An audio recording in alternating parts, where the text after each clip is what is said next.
இது நிமோனியா மாதிரி இருக்கு. இத்தனை நாளா என்ன பண்ணிக்கிட்டு இருந்தமா? மழையில வேற தூக்கிட்டு வந்திருக்கியம்மா. குழந்தைங்க விஷயத்துல அலட்சியமா இருக்க வேண்டியது. நீங்களே டாக்டர் ஆயிடுறீங்க, அதான் அதிகமாயிருக்கு. உன் மகனை உடனே சிட்டிக்கு கூட்டிட்டு போகலனா இவன் குழைக்க மாட்டான். உடம்பு சுடுதேன்னு கூட்டிட்டு வந்தா என் பையன் உசுர பத்தி பேசுறியா நீ?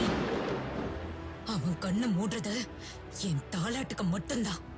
அவன் உசுர பத்தி பேசுறதுக்கு உனக்கு மட்டும் இல்ல, அந்த ஆண்டவனுக்கே அதிகாரம் இல்ல.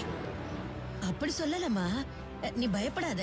உன் மக 100 ஆயுசோட இருப்பான்.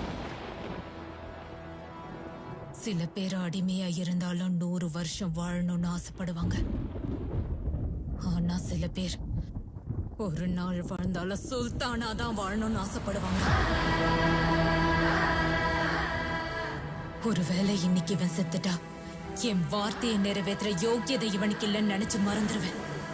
ஆனா இந்த மோசமான உலகத்துல இவன் இருக்கிற வரைக்கும் என் ஆசையை நிறைவேற்ற சுல்தானாவா தான் இருக்கணும்.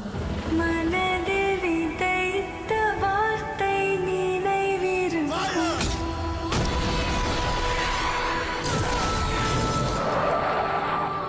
மண்ணில் எங்கும் முற்கள் நிறைந்திருக்கும்.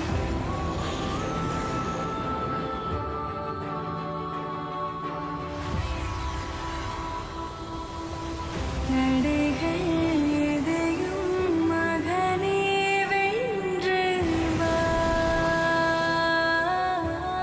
கடைசியா அவன் சாகுற நாள் வந்தாலும் தலையே நிமிர்ந்து அவனுக்கு பாட கற்ற வேலை கூட யாருக்கும் கிடைக்காது.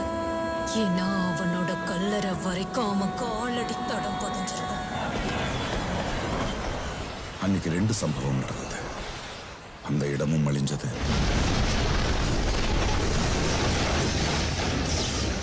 அவனும்.